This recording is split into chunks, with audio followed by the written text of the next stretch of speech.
चार दीपक आपस में बात कर रहे थे। पहला दीपक बोला, मैं हमेशा बड़ा बनना चाहता था, सुंदर और आकर्षक घड़ा बनना चाहता था, पर क्या करूं, जरा सा दीपक बन गया। दूसरा दीपक बोला, मैं भी अच्छी भव्य मूर्ति बनकर किसी अमीर आदमी के घर की शोभा बढ़ाना चाहता था, पर क्या करूं, कुम्हार ने मुझे एक छोटा सा दीपक बना दिया। तीसरा दीपक बोला, मुझे बचपन से ही पैसों से प्यार है, काश मैं गुल्लक बनता तो हमेशा पैसों से भरा रहता, पर मेरी किस्मत में ही दीपक बनना लिखा होगा। चौथा दीपक खामोश रहकर उनकी बातें सुन रहा था। अपनी अपनी प्रतिक्रिया देने के बाद तीनों दीपों ने चौथे दीपक से भी अपनी जिंदगी के बारे में कुछ कहने को कहा। चौथे दीपक ने कहा, भाइयों, कुम्हार जब मुझे बना रहा था तो मैं बहुत खुश हो रहा था, क्योंकि वह मुझे बनाते वक्त प्रसन्न था। उसने जब मुझे बनाया तो मैं अपने जीवन के प्रति कृतज्ञ हो गया कि मैं एक बिखरी हुई मिट्टी से एक सुंदर दीपक बन गया जो अंधेरे को दूर करने का साहस रखता है।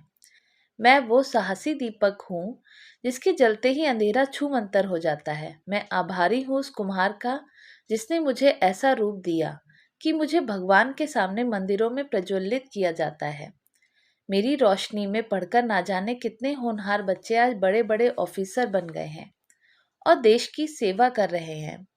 मेरा प्रकाश सिर्फ अंधेरे को ही दूर नहीं करता, बल्कि एक नई उम्मीद और नई ऊर्जा का संचार करता है। चौथे दीपक की बातें सुनकर अन्य तीनों दीपकों ने भी अपने जीवन का महत्व समझा। दोस्तों, अक्सर हम इंसान जो मिलता है या जो हम हैं उससे संतुष्ट नहीं होते और उन तीनों दीपक की तरह अपने कुम्हार यानी ईश्वर से शिकायत करते रहते हैं। लेकिन अगर हम ध्यान से देखें तो हमारा जीवन अपने आप में बहुत महत्वपूर्ण है और हम जो हैं उसी रूप में इस जीवन को सार्थक बना सकते हैं। इसलिए चौथे दीपक की तरह हम जो भी हैं उससे संतुष्ट होकर अपना सर्वश्रेष्ठ जीवन जीने का प्रयास करना चाहिए। तो आपको हमारी कहानी कैसी लगी?